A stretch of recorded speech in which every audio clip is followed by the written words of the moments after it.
ભારત જોડો ન્યાય યાત્રા ગાંધી સરદારના ગુજરાતમાં 7મી માર્ચના રોજ બપોર 3 કલાકે દાહોદ જિલ્લાના ઝાલોદ ખાતેથી પ્રવેશ કરે.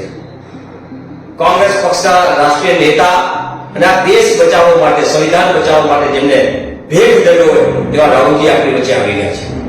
દોસ્તો, આ લડાઈ એ માત્ર સત્તા મેળવવા માટે એના માટેની નથી. આ યાત્રા છે આ દેશનો સામાન્ય શ્રમિક વર્ગ, જે આ દેશને શ્રમના પાથી હિન્દુસ્તાન બનાવ્યો છે એના ન્યાય માટેની છે. આ દેશના ખેડૂત ખેતી અને હિન્દુસ્તાન બચાવવા માટે અને એને ન્યાય માટેની છે. આ દેશની મહિલાઓની સુરક્ષા માટે અને ન્યાય મળે એના માટેની છે.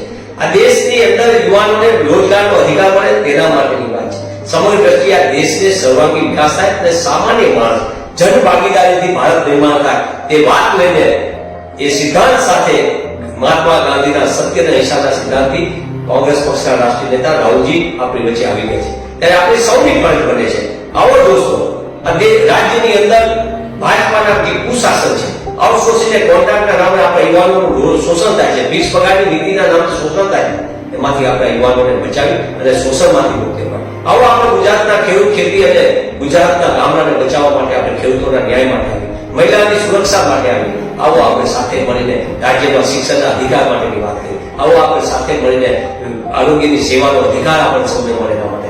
સંપૂર્ણ વાત એ છે, એક તરફ ભાજપાની વિચારધારા છે કે માત્ર સીમિત લોકો માટે કામ કરવાનું, એટલે એક્સક્લુઝિવ લોકો માટે, અમીરો માટે કામ કરનારી ભાજપાની સામે કોંગ્રેસ પક્ષની નીતિ છે ઇન્ક્લુઝિવ એટલે સર્વ સમાવેશ વિકાસની વાત લઈને રાહુલજી આપણી વચ્ચે આવી જાય.